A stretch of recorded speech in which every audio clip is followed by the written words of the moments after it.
Voici la star du jour, une vieille coiffeuse, toute encrassée, toute défraîchie, toute abîmée, avec au moins 1000 couches de vernis dessus. J'ai l'impression qu'il y a besoin de raboter.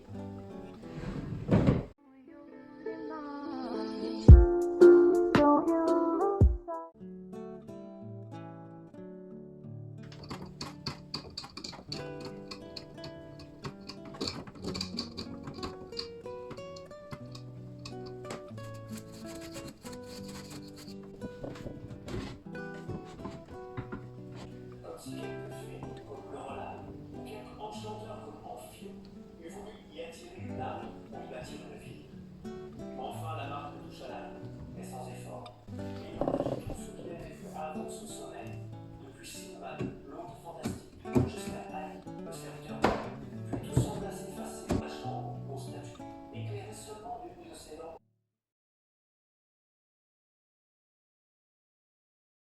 Pour décaper la coiffeuse, je vais utiliser de la bicarbonate de soude et du vinaigre blanc. Ça évitera d'utiliser un produit chimique super agressif et de respirer des choses pas très bonnes. Alors on va tester ça.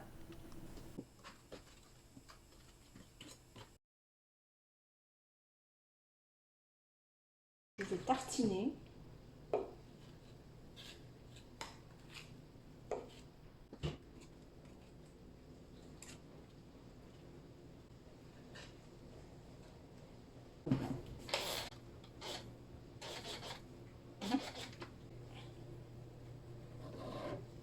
Oui!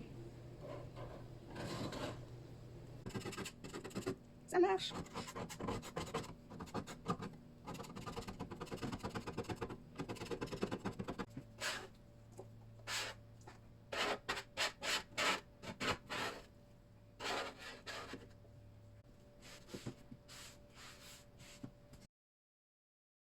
En fait, j'ai remarqué que quand j'utilisais la bicarbonate de soude seule, ça fonctionnait beaucoup mieux. Donc là, sur les tiroirs, je ne vais pas mettre de vinaigre blanc. Ça commence déjà à être jaune, regardez là. Ça commence déjà à partir le vernis. Vous avez vu comment le vernis, il est en train de s'enlever? C'est extraordinaire, hein? C'est juste la bicarbonate. C'est parti.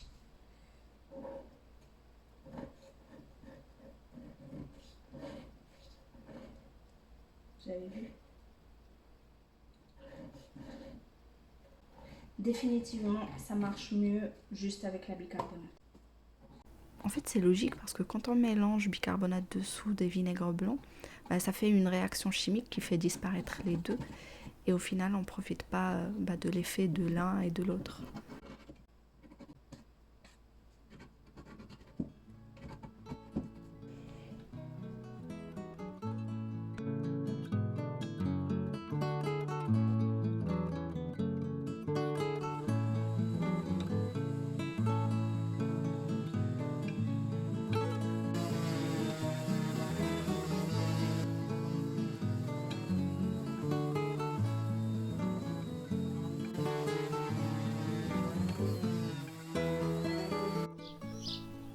Même après tous ces efforts, le bois est resté grisonnant, un peu taché partout. Donc je vais le nettoyer toujours avec de la bicarbonate de soude.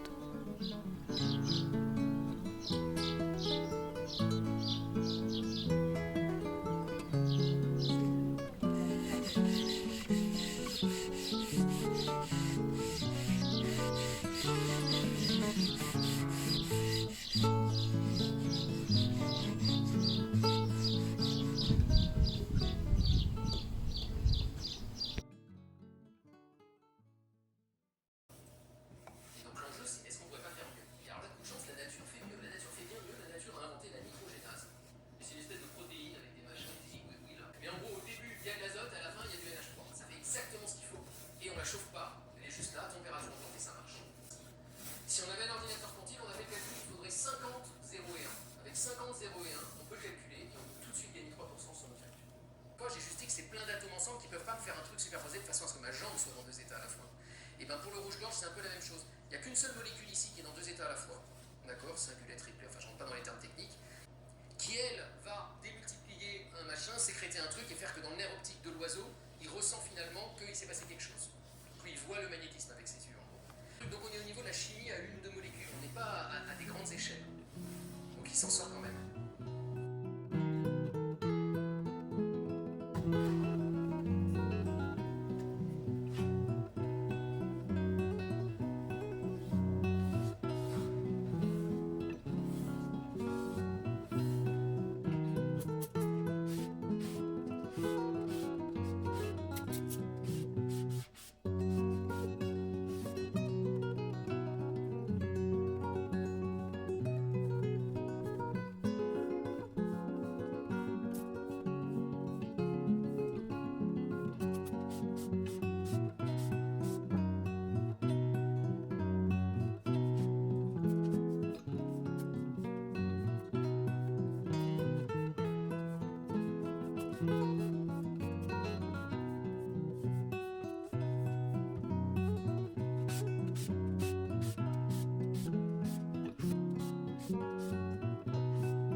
Car si la gravitation obéit aux règles de la physique quantique, alors il en va de même pour l'espace et le temps.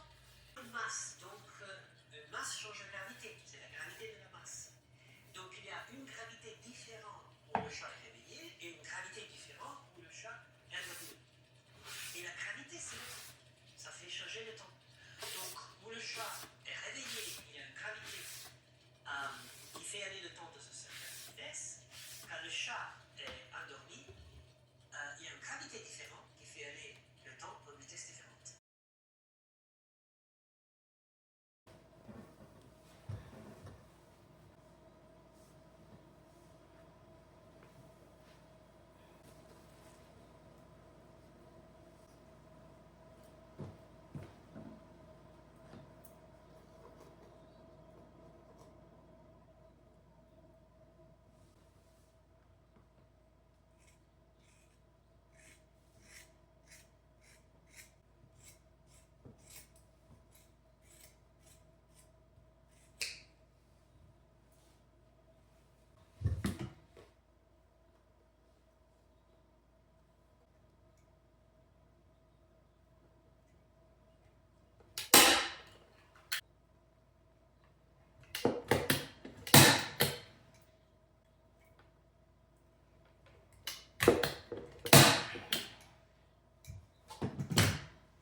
En décorant cette coiffeuse, je me suis rappelé une anecdote qui m'était arrivée quand j'étais en France.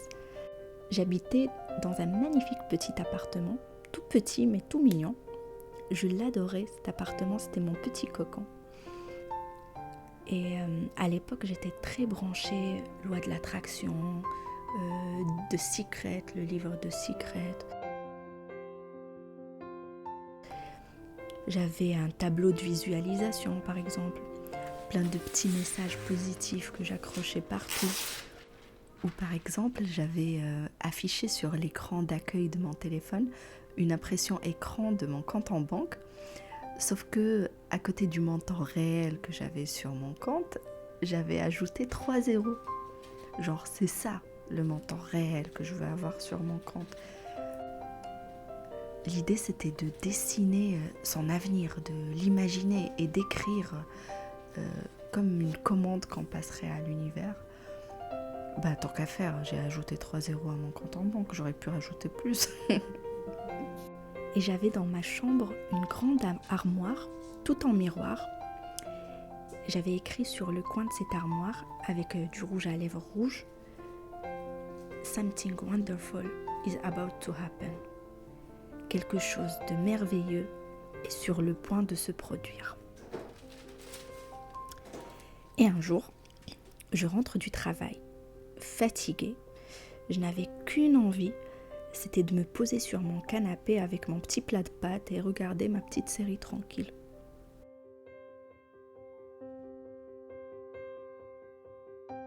J'essaye d'ouvrir ma porte, elle coince. Quelque chose de l'intérieur l'empêchait de s'ouvrir. En fait, je m'étais fait cambrioler. C'est hyper traumatisant un cambriolage, vraiment je ne le souhaite à personne. Ils avaient tout retourné, ils avaient tout mis par terre, tout piétiné.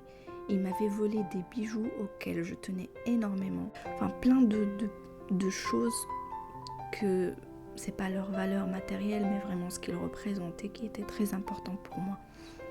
Je vais voir la police, ils viennent dans l'appartement, ils prennent les empreintes et ils m'expliquent gentiment que mes objets, jamais je ne vais pouvoir les retrouver.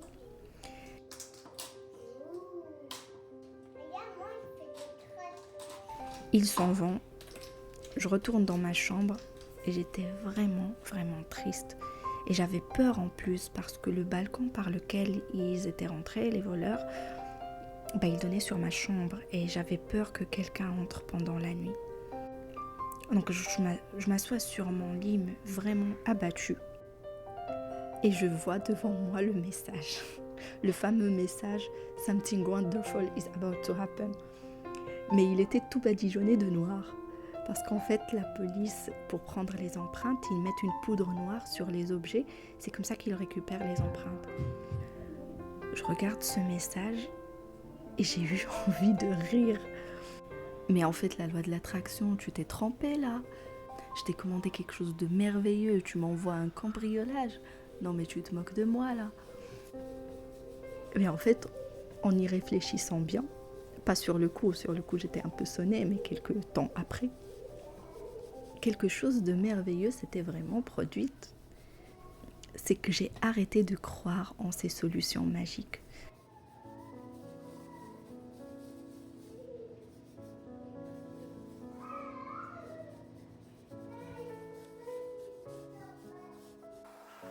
La loi de l'attraction, c'est très à la mode parce que ça donne tellement d'espoir. Ça permet de rêver et c'est très bien. Mais le problème, c'est dans les rêves en question. C'est très souvent, je veux une maison, je veux un mari, je veux des millions, je veux réussir dans mon business. Je. Finalement, ça tourne presque toujours autour de soi, autour de sa petite personne. On est parti d'un truc qui est à la base très spirituel, énergie cosmique, vibration, etc. Et on en a fait quelque chose de très égocentré et très matérialiste. À l'époque, j'avais oublié par exemple de me demander si jamais toute cette liste se réalisait, qu'est-ce que ça changerait dans le monde en fait ? Peut-être que ça me ferait plaisir à moi, et ce n'est même pas sûr, mais est-ce que ça aurait un quelconque impact ? Est-ce que ça aurait une quelconque valeur ? À part susciter l'envie et la jalousie et s'enfermer soi dans une course sans fin. Je ne dis pas qu'il ne faut pas avoir d'ambition, bien au contraire, mais juste de savoir se détacher de temps en temps de sa petite personne et de réfléchir en termes de sens à donner et de valeur à apporter.